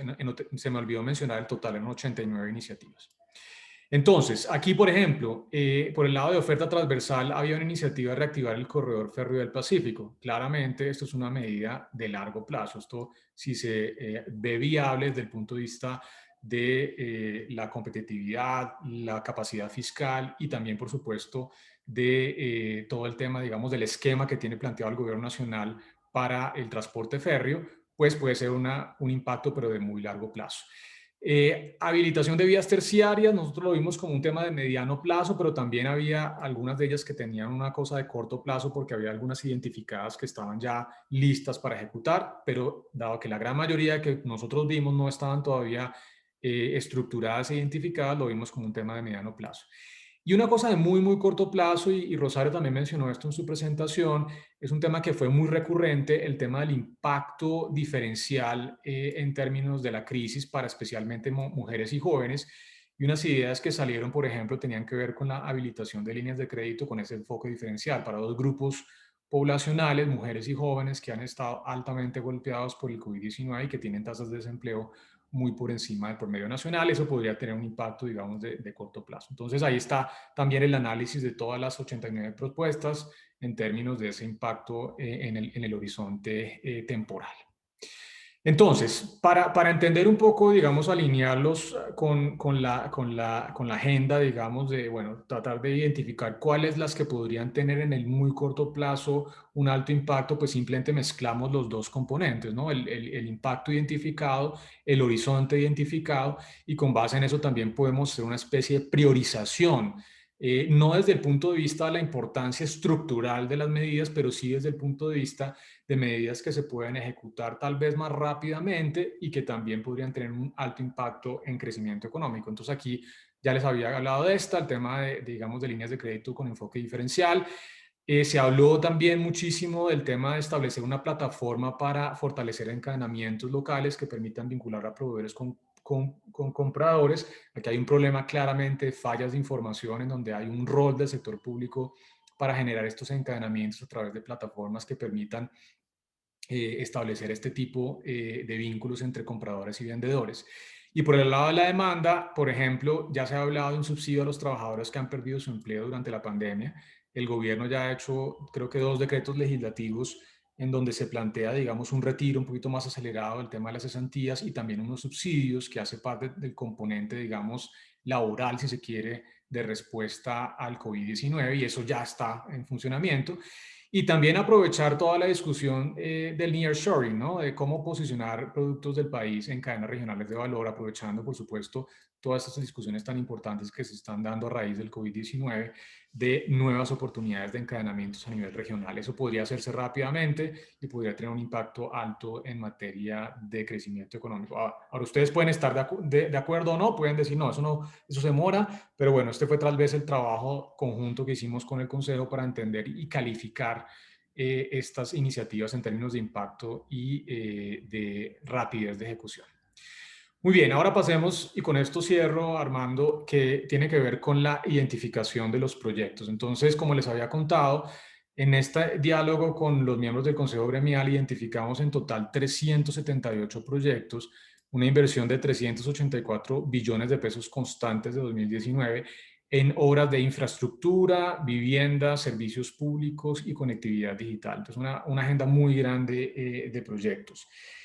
Un tema que identificamos, por supuesto, con el Consejo Gremial es que lo que nos estaban presentando como proyectos probablemente no eran necesariamente proyectos nuevos, era simplemente, digamos, una agenda de proyectos rutinarios. Entonces, claramente, macroeconómicamente no nos daba que esto fuera un plan de choque. Realmente mucho de lo que nos presentaron hacía parte ya de las agendas prepandemia de planes de inversión y expansión. Entonces, en la segunda etapa, lo que tratamos de identificar fue realmente, bueno, qué es o qué podría ser realmente adicional, digamos, atípico en condiciones normales y que podría pensarse como una inversión, digamos, contracíclica.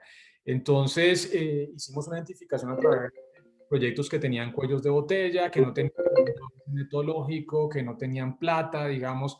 Entonces, con eso empezamos a descartar y llegamos a un total de 178 proyectos con una inversión de 41.4 billones, ya eso nos sonaba un poquito más razonable, y son 45 proyectos de APPs y 142 proyectos privados. Entonces ya les voy a mostrar los impactos de esa inversión adicional, que fue la segunda etapa que les cuento que hicimos una vez recibimos esa lista grande de proyectos. Entonces, estas gráficas se parecen mucho a las que presentó Daniel, eso me deja bastante tranquilo porque los órdenes de magnitud son realmente relativamente similares. Este es el cuánto de la inversión adicional, digamos, y claramente ustedes ven que hay un énfasis de inversiones en el corto plazo, el próximo año, pero especialmente el pico es en el 2023. Estamos hablando de 1,5% del Producto Interno Bruto de inversión adicional, y ahí está, digamos, un punto más o menos de inversión privada en el año pico, y el resto es inversión pública, 0.3, y 0.24 de inversión de APP privada. Entonces ahí hacemos la identificación también de qué tipo de inversión se puede hacer. Ustedes ven, digamos, que eso empieza a caer y bueno, se va prácticamente a cero a finales del 2028-2029.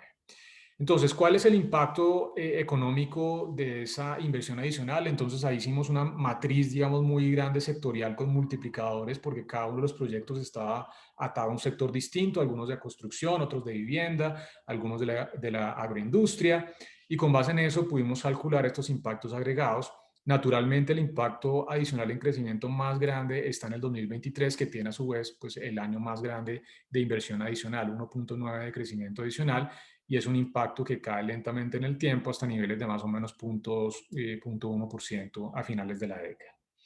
Y el otro componente, por supuesto, crucial en un plan de reactivación tiene que ver con el impacto que esto puede generar en materia de empleo. Entonces, ustedes ven aquí los impactos en empleo, de nuevo el más alto está en el 2023, estimamos que alrededor de 350.000 empleos se podrían generar, y aquí ustedes ven la reducción en la tasa de desempleo. Yo estaba aquí haciendo las cuentas y el agregado me daba un poquito por encima de 4,5 puntos porcentuales, que también es muy similar a lo que mostró Daniel. Así que de nuevo estamos en órdenes de magnitud muy parecidas. Y en el año 2023 estamos hablando de 1.3 puntos porcentuales menos de tasa de desempleo, y en el agregado, fíjense que al 2023 estamos hablando de 2.7, casi 3 puntos en 3 años de reducción de desempleo, producto de esas inversiones de los proyectos identificados. Y finalmente, con esto termino, un tema que siempre surge en las discusiones con el Consejo Gremial son los cuellos de botella, ¿no? Siempre hay unos planes muy bien diagnosticados, muy bien identificados, los proyectos, las fuentes de recursos y demás, pero siempre, digamos, en la parte de la implementación y la ejecución, hay unos cuellos de botella que en este diálogo con el Consejo Gremial identificamos. Aquí hay una lista, digamos, no exhaustiva, pero sí tal vez de los temas más importantes. Muchos de ellos también ya los mencionó Rosario. Por ejemplo, los temas de procesos administrativos, ¿no? Hay dificultades para algunas empresas, especialmente las micro y pequeñas, de la adopción de protocolos de bioseguridad. Hay problemas de contratación, ahí se habla de la estabilidad reforzada, el tema de licenciamiento ambiental, que también está aquí un poco como en la parte de restricciones legales. Hay problemas de articulación institucional, especialmente en los órdenes de gobierno, entre el orden nacional y el orden local. Siempre hay problemas desde el punto de vista de coordinación que dificultan la implementación de esos proyectos productivos, y ahí se identifican algunas de las acciones que podrían mejorar esa coordinación.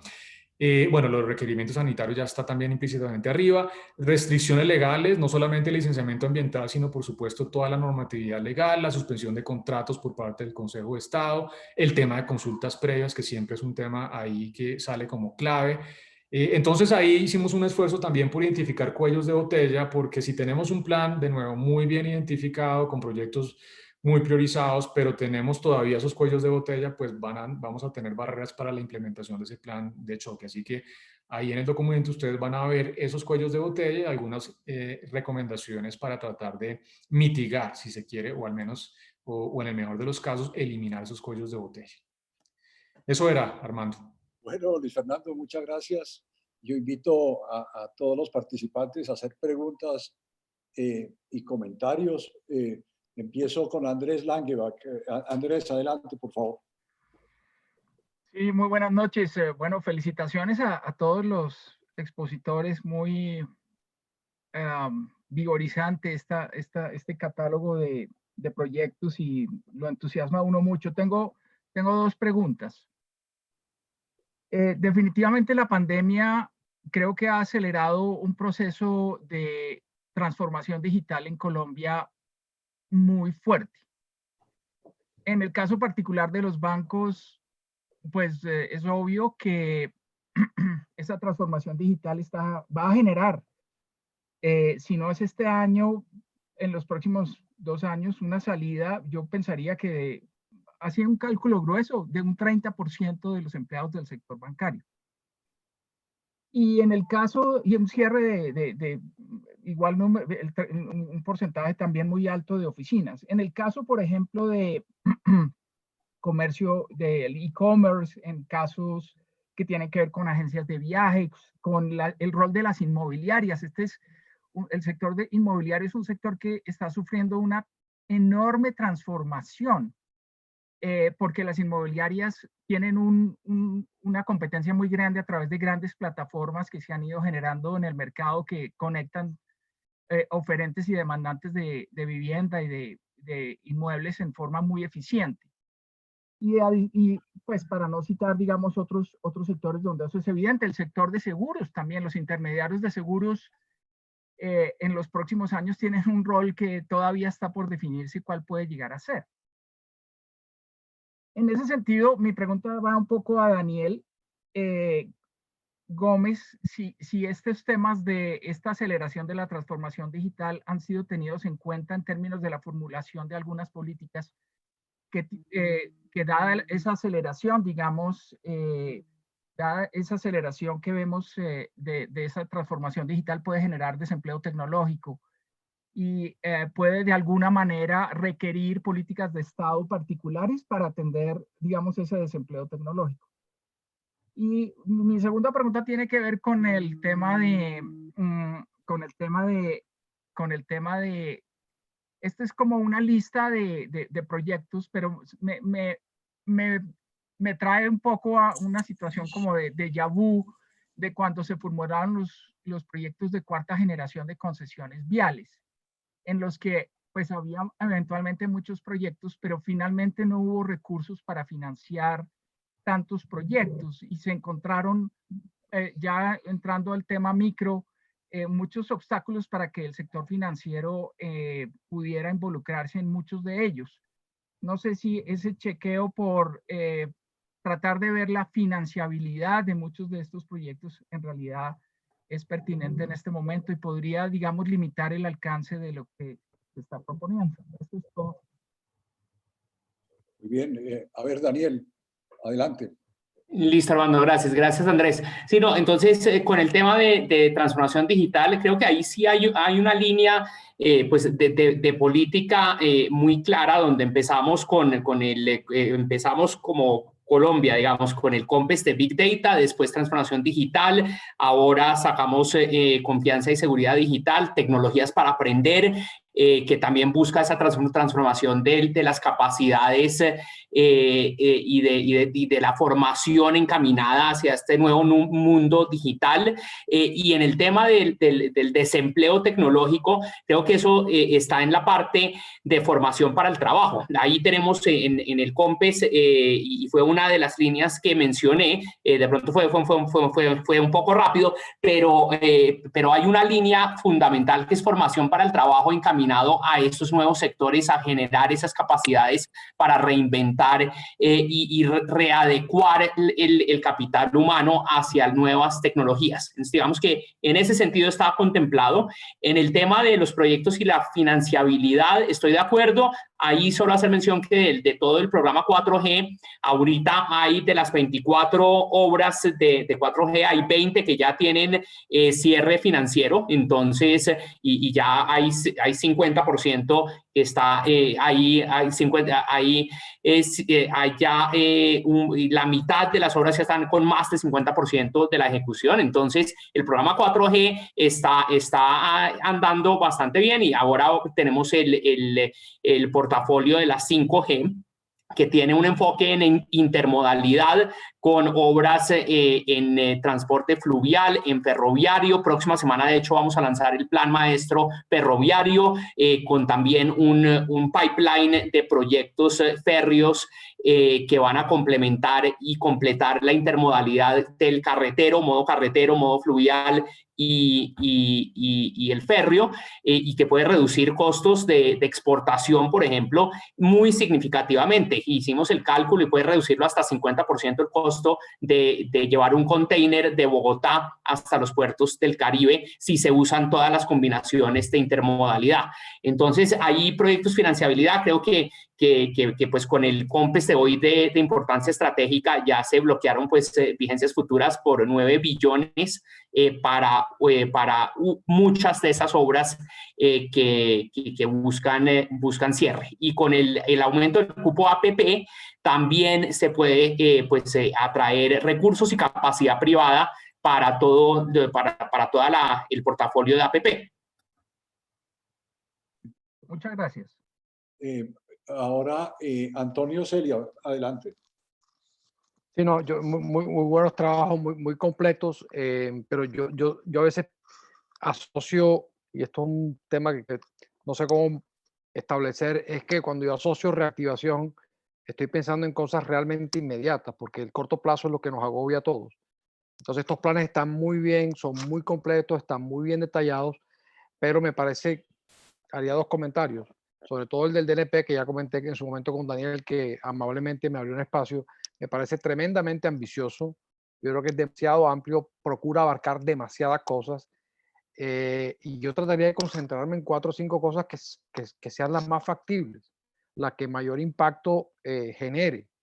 Primer punto. Segundo punto, no sé cómo, si yo fuera un tercero que le hago seguimiento a esto, ¿cómo hago para hacerle seguimiento a que el gobierno cumpla el compromiso que se hace con sus ciudadanos? No me parece fácil porque hay mucho verbo, fortalecer, establecer, coordinar, y eso a veces no es fácil de medir. Y lo tercero es no sé en qué momento, y yo creo que ese trabajo Luis Fernando lo acota bien, es decir, corto plazo y demás, en qué momento le ponemos nombres, apellidos y metas específicas, que yo creo que es el gran problema que a veces enfrentamos, y es, tenemos una falta de, digamos, de ejecución por la complejidad del Estado, por las coordinaciones, etcétera, etcétera, que a eso tenemos que apuntarle. Entonces, ¿en qué momento yo pregunto, como ciudadano desprevenido, cuántos kilómetros de vías terciarias vas a hacer este año? ¿Cuánta plata vas a invertir? ¿Dónde están esas vías terciarias? ¿Y cuántos empleos van a generar? Y lo último, yo no sé si creo, no sé si deberíamos ser más ambiciosos. O sea, las cifras de reducción de empleo y de crecimiento aquí son como lo mismo que venimos haciendo hace años. Y es como rescatar una senda que veníamos, que es buena, pero yo creo que hay que aplicar eso de que hablaba la escritora esta, Melba, es el inconformismo constructivo. O sea, yo creo que no es suficiente. O sea, el deterioro de pobreza es enorme. Entonces yo creo que es el momento de atreverse a más y no usar la misma receta que hemos venido utilizando. Entonces, yo creo que, fíjate que la recuperación se da, pero en un plazo demasiado largo. Entonces, yo me concentraría en 4 o 5 cosas, sería específicamente concreto y sugeriría ser más ambicioso. Gracias. ¿Quieres hacer un comentario, Daniel? Sí, si quieres reacción rápidamente, Antonio, muchas gracias. Sí, con Antonio ya hemos hablado de esto antes, pero entonces unas respuestas muy concretas a esto. El seguimiento, estoy de acuerdo, y eso va a ser público, va a haber, además del documento COMPES, ahora todos los COMPES tienen un plan de acción y seguimiento que tiene responsable, que eso estaba en la presentación, pero también tiene metas y tiene fecha de conclusión, y todo eso está público en SISCOMPES, en el sistema SISCOMPES, donde uno puede ver qué acción está retrasada, cuál acción está cumplida, quién está cumpliendo, quién no está cumpliendo. Ahorita pues estamos haciendo el esfuerzo también de llevar ese seguimiento al COMPES para el seguimiento con los ministros y con el presidente. Y ahorita en el último corte realmente estuvo muy bien. Subimos, ha sido el corte con mayor cumplimiento de acciones de los COMPES de los últimos 10 años, creo. Entonces ahí se puede mejorar, y yo le doy la bienvenida también pues a esa auditoría y a esa vigilancia desde la sociedad civil, sector privado, pero todo eso va a estar público. Y en el plan, y en particular en vías terciarias, en infraestructura, el plan de vías terciarias, también el COMPES de importancia estratégica que les mencioné ahorita, que no es vías terciarias, son otros corredores, pero eso también va en el documento, está clarísimamente identificado cuáles son esos corredores, para cuándo están, cuánto es la inversión en CAPEX, cuánta es la inversión pública. Entonces, y vías terciarias igual, vías terciarias tiene pues una metodología de priorización, y respondiendo a un punto de Rosario, la metodología sí contempla la productividad de la tierra. Tenemos uno de los criterios, es el rendimiento de la tierra en producción, y además de eso pues hay una matriz de criterios para priorización de vías terciarias que desarrollamos también en el DNP. Y todo eso va a ser público, Antonio. Entonces, yo creo que estamos moviéndonos en esa dirección. En la presentación tal vez y en los documentos se usa mucho el verbo fortalecer, etcétera, que es difícil de seguir, pero esperamos que eso se traduzca en el plan de acción y seguimiento, en una acción mucho más concreta que le apunta a ese fortalecimiento, ¿no? Gracias, Daniel. Ana María Ferreira, por favor. Hola a todos, felicitaciones Daniel, felicitaciones Rosario, Luis Fernando.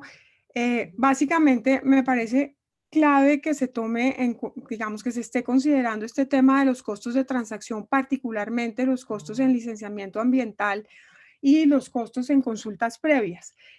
Roberto Junguito Jr., cuando estaba en el Cerrejón, lideró en un programa con muchas empresas, entre otras empresas de energía, principalmente todo este tema, y Fedesarrollo hizo un estudio donde en un modelo, digamos, de equilibrio general computable y otro modelo agregado de crecimiento endógeno, lograron mostrar que si uno agiliza el tema de licenciamiento ambiental y el tema de consultas previas, puede tener, digamos, crecimientos e impactos en el crecimiento del PIB de 15 a 30%, acelerar el crecimiento del PIB. En este contexto me preocupa un poco es la dicotomía a nivel del gobierno con el tema de Escazú, Daniel. El tema de Escazú es un tema muy complejo porque es una norma supranacional y así nosotros logremos agilizar y coordinar el tema de consultas previas, el tema, digamos, de licenciamiento ambiental. Estos tribunales supranacionales sí pueden tener un impacto importante en los cronogramas de proyectos de infraestructura particularmente. Y sobre todo en proyectos lineales que afectan varias comunidades, me parece que ahí yo simplemente estoy dando como una señal de alerta de que este tipo de proyectos supranacionales con cortes supranacionales sí pueden tener un impacto bastante negativo en el crecimiento económico y si no hacemos la reforma de consultas previas, pues no vamos a lograr tener los beneficios que identificó Fedesarrollo en su momento en este estudio que creo que es del año 2017 en que digamos, yo participé con Roberto Junguito Jr. Lo otro que digamos que ya es un tema más de mediano plazo, me parece muy importante esto de los proyectos, pero siempre tengo la permanente preocupación de la descentralización fiscal.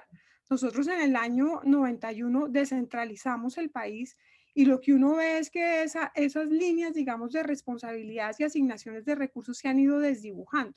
Y lo digo particularmente por el tema de las vías terciarias. Creo que las vías terciarias es un punto estructural, pero sí me parece que hay que empezar entonces a repensar este tema de eficiencia del gasto porque podemos estar duplicando el gasto, probablemente el gobierno nacional haciendo unos esfuerzos en eficiencia de gastos muy importante, pero en el caso de las regiones no ve uno claramente, digamos, cuál es la eficiencia en el gasto que se les asignó en el contexto de la descentralización fiscal. Y finalmente, digamos, Rosario, este sí es un apunte muy sectorial, que lo vi en la presentación de Rosario, impulsar las energías renovables. Esto yo lo miraría con cuidado, porque si bien las energías renovables, digamos, son más baratas, también son intermitentes.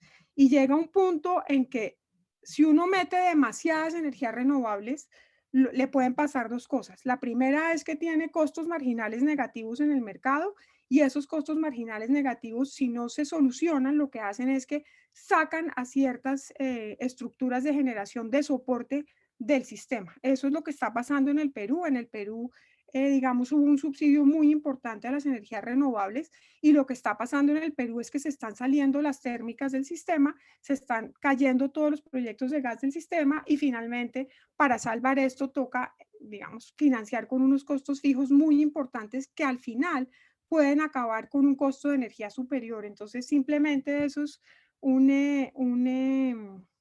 digamos, una alerta. A mí sí me preocupa que vayan a licitar 5.000 megavatios instalados de energías renovables en este gobierno adicionales porque podemos quedar sobreinstalados y podemos quedar con unas térmicas fuera del mercado que nos va a tocar pagarle unos costos fijos para tener confiabilidad del sistema. Esos serían los comentarios solamente hasta ahora. Gracias, Ana María. ¿Alguien quiere hacer algún comentario, Daniel o Rosario?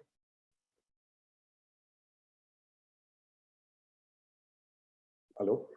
Aquí bueno, o sea, yo, Ana María, pienso que en Colombia todavía, digamos, la participación de las energías renovables es mínima, digamos, cuando uno ve la matriz, digamos, es chiquitico, verdaderamente chiquitico.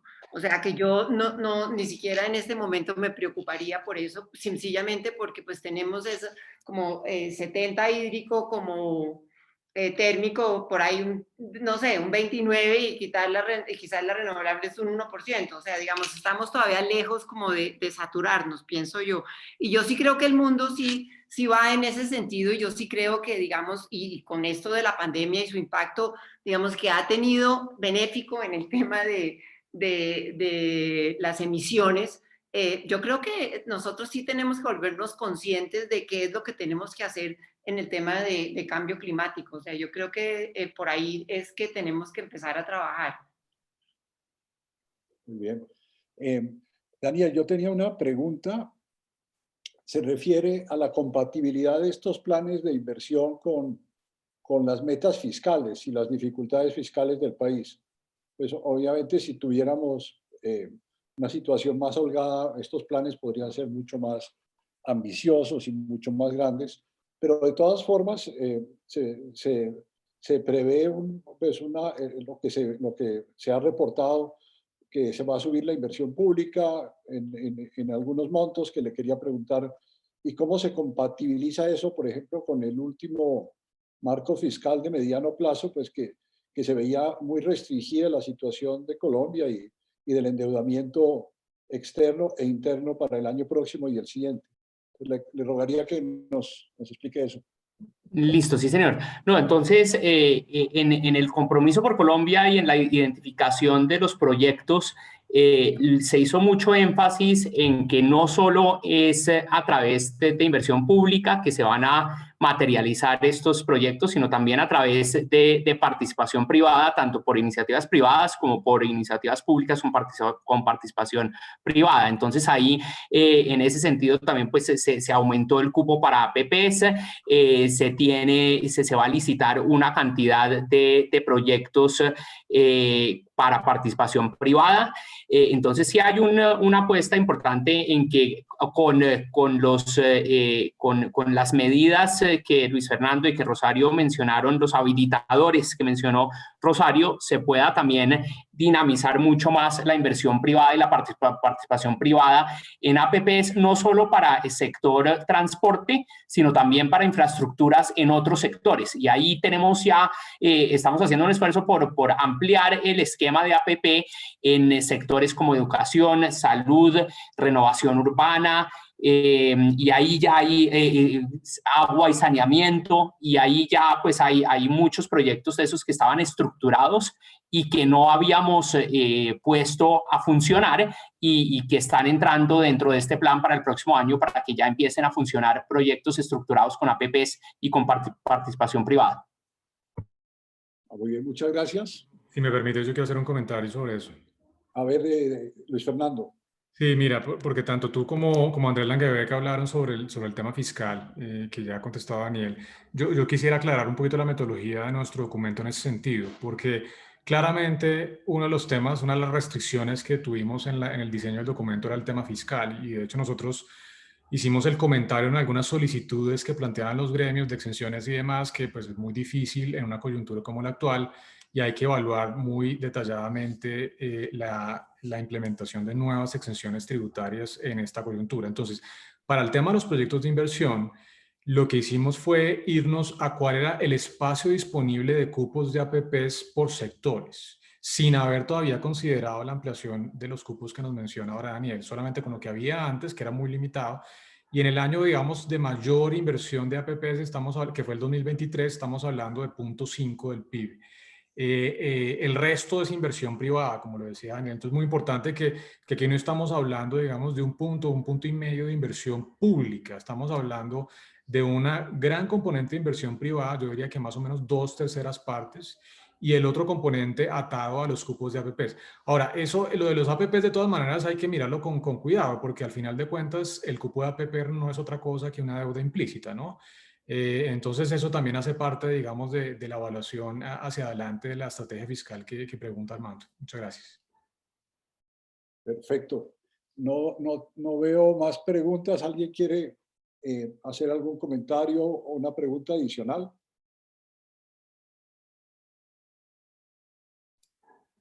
¿Aló? Sí, Carlos Caballero. Ah, perdón. Carlos, adelante.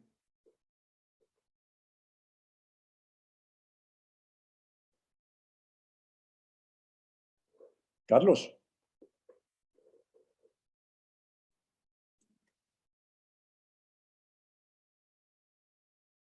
Debe tener el micrófono, doctor Caballero, debe tener el micrófono apagado.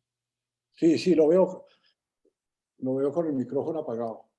Un momentico. ¿Usted lo puede activar, Marta? Ya voy.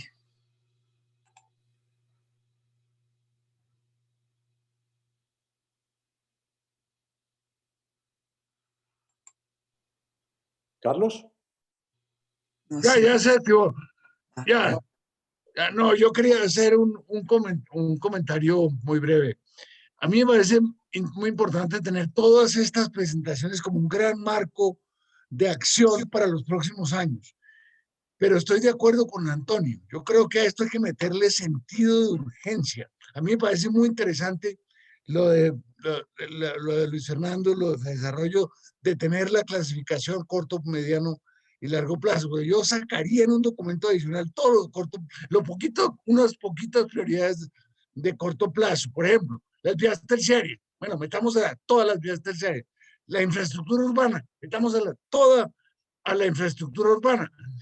Yo en alguna columna por ahí escribí que Findeter podría financiar todo lo de infraestructura urbana. Entonces, metámosla. Que hay que la ley de tierras es súper urgente, pues presentémoslo en mar. Hagamos unas sesiones extraordinarias del Congreso en enero y presentemos la ley de tierras. Es decir, yo sí creo que hay que meterle a esto sentido de urgencia. Ese es mi comentario. Gracias. Muy bien, Carlos. Tengo ahora... no reconozco a la persona que se identifica como Win. Como Rudy, es Rudy Gómez.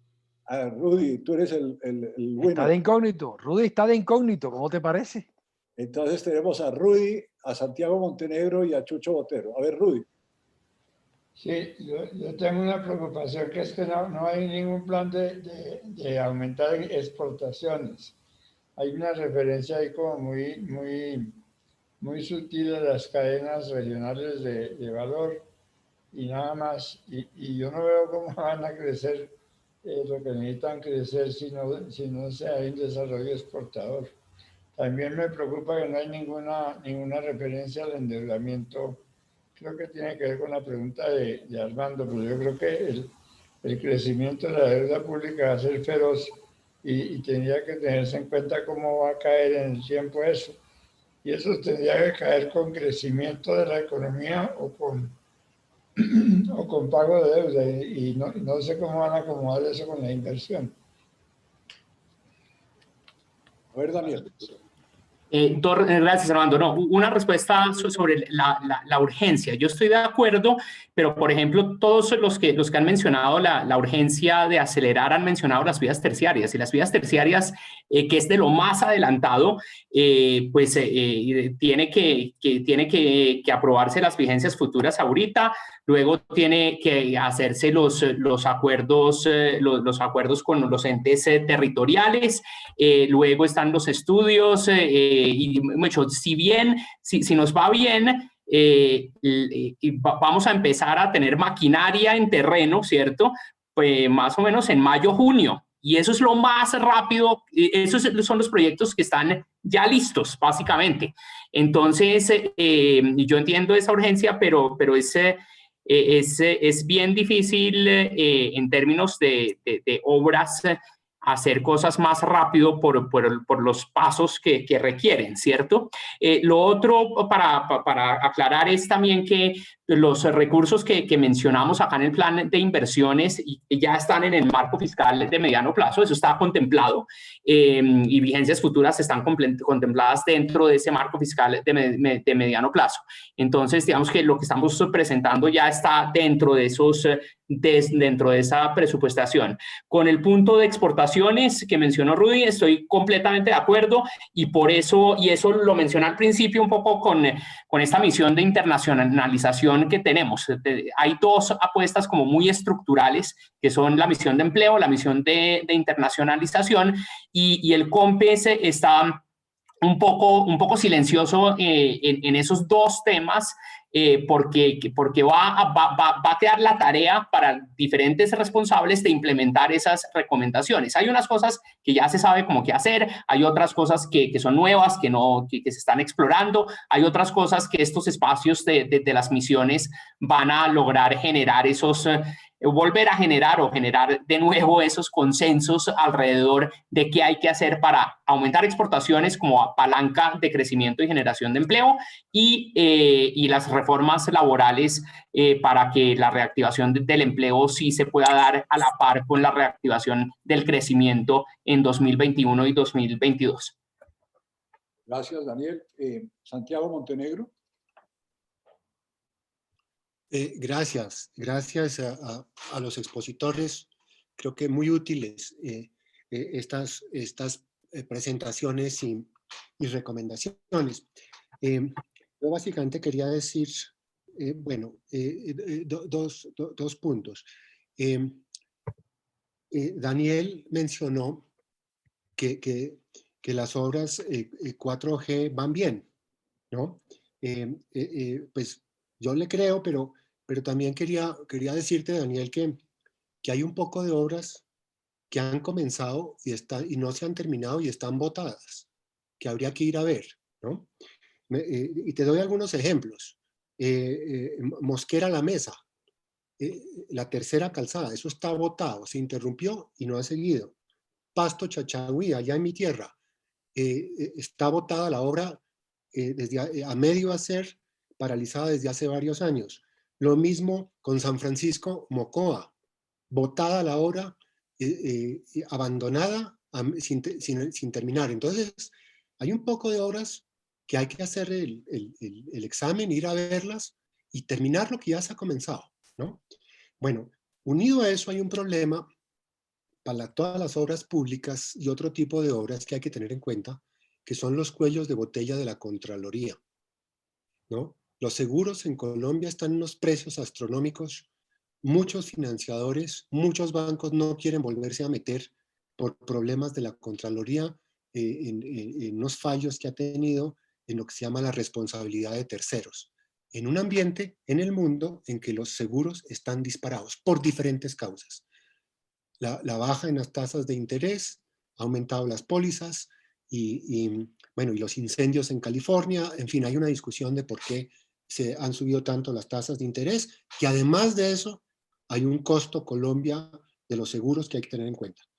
Bueno, y lo segundo que quiero mencionar, solo por dar los títulos, yo creo que hay que seguir con unos programas que son transversales e importantísimos para el país. El programa de titulación de activos, lo que comenzó a hacer Carlos Enrique Moreno, eso me parece una importancia fenomenal, ¿no? Todo lo que se ha hecho en Barranquilla tiene que ver con predios, titulación de tierras, lotes, bienes inmuebles.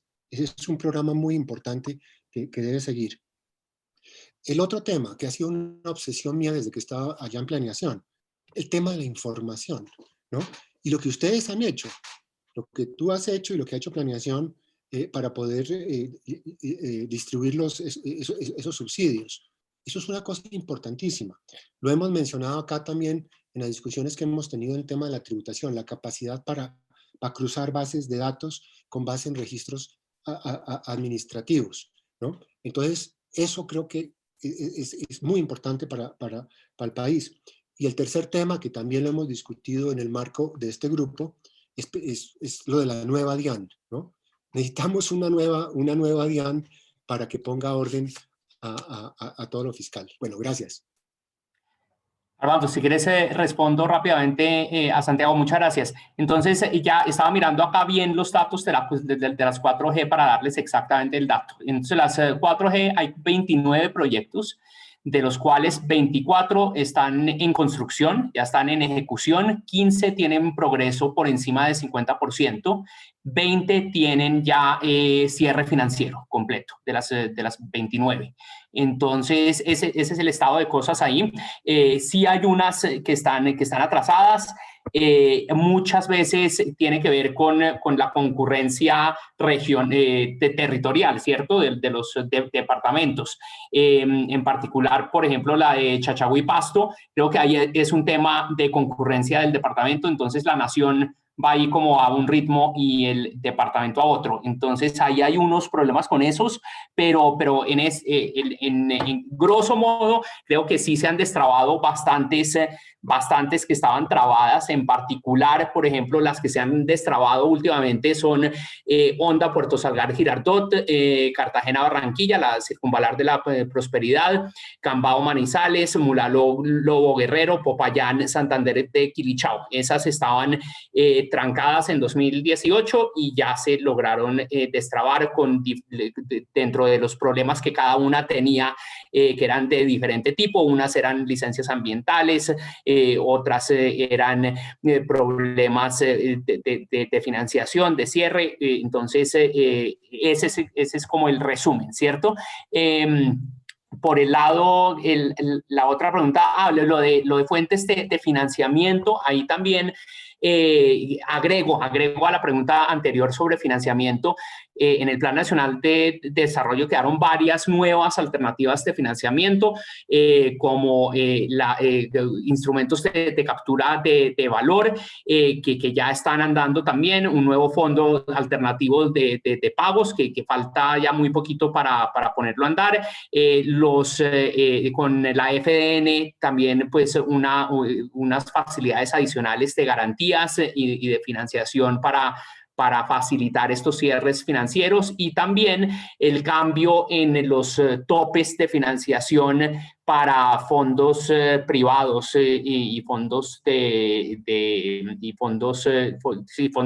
privados en general, donde se subió el tope y se le dio, pues, esa facultad a las juntas directivas para subir esos topes de inversión, ¿no? Entonces, eso quería agregar por el lado de la financiación.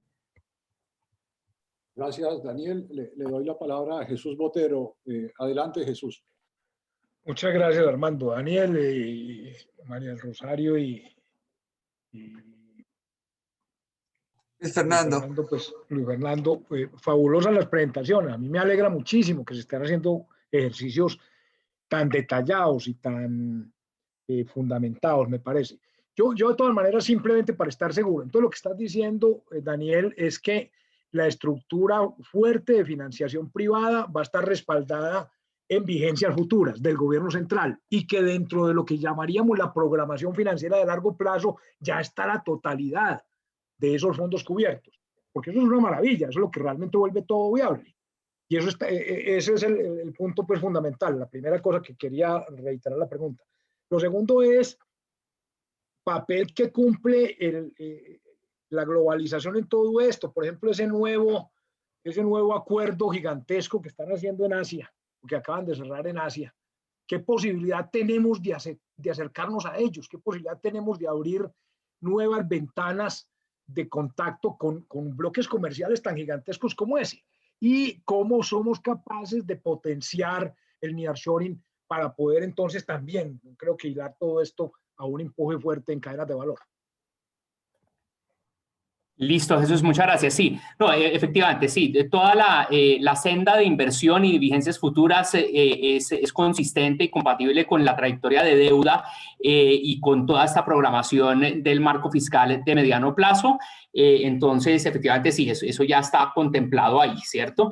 Lo segundo, con comercio internacional, de nuevo, yo concuerdo con esa apreciación, y creo que ahí estamos buscando acciones de política efectivas para lograr una mejor inserción del país en esas cadenas globales de valor, que sabemos que no estamos muy integrados a esas cadenas de valor, ligeramente al centro de producción, digamos, en Estados Unidos, pero de resto muy poco. Y esta nueva oportunidad con este bloque comercial que se abrió allá, pues sí es una gran oportunidad, y yo creo que combina muchos elementos que estamos analizando en la misión de internacionalización que lidera Ricardo Hausmann con la vicepresidenta. Y ahí, pues, hay un grupo muy heterogéneo y muy diverso de gente con diferentes aproximaciones al tema. Por ejemplo, tenemos a la decana de la Facultad de Innovación de Berkeley, y ella no es una experta en comercio internacional, y nos ha traído muchas nuevas perspectivas interesantes sobre cómo usar, por ejemplo, la diáspora colombiana para generar redes de contactos que dinamicen el comercio internacional, por ejemplo. Entonces, diferentes tipos de acciones que no son las clásicas medidas arancelarias, que por supuesto hay que revisarlas, las no arancelarias, que es un tema fundamental, los temas logísticos, los temas como que ya sabemos, pero tanto Ricardo Hausmann Hausman como Anos Sexenian, se llama la profesora, y Richard Baldwin de la Universidad de Ginebra, que también ha trabajado mucho en estos temas como de transformación digital y comercio. Están trayendo nuevas perspectivas que yo creo que pueden destrabar cosas interesantes, y también pues estamos haciendo una revisión de toda la institucionalidad del comercio en Colombia, que hay muchísimas entidades que intervienen, hay muchas trabas en muchísimas partes, y Anabel González, que fue directora de comercio del Banco Mundial, trabajó en la OMC y fue ministra de Comercio de Costa Rica, nos está ayudando con un trabajo proponiendo unas reformas institucionales para también reducir los costos de transacción que mencionó Ana María, pero aplicados pues a todo el tema comercial. Pues muchas gracias, Daniel. Ya no tenemos más manos levantadas. Yo creo que es hora de terminar. Yo quería agradecerle muchísimo, Daniel. Muy importante su presentación. Yo creo que nos deja una información muy, muy rica. Igual a Rosario y a Luis Fernando. Tengo un mensaje de Roberto Junguito, quien tuvo que retirarse hace un momento, que los felicita especialmente y les pide pues, que tengan un diálogo productivo entre todos para que todas estas ideas de los distintos proyectos se integren a un proyecto común que nos ayude a reactivar la economía. Y yo creo que no quiero hacer más que despedirnos, felicitarlos otra vez y darles a todos ustedes un aplauso muy grande, Daniel, Luis Fernando y Rosario. Que tengan un feliz fin de semana. Abrazo, muchas gracias. Muchas gracias a ustedes por los comentarios, la atención, y por supuesto quedamos abiertos a más comentarios en este proceso. Gracias. Muchas gracias. Gracias. Feliz fin de semana. Gracias.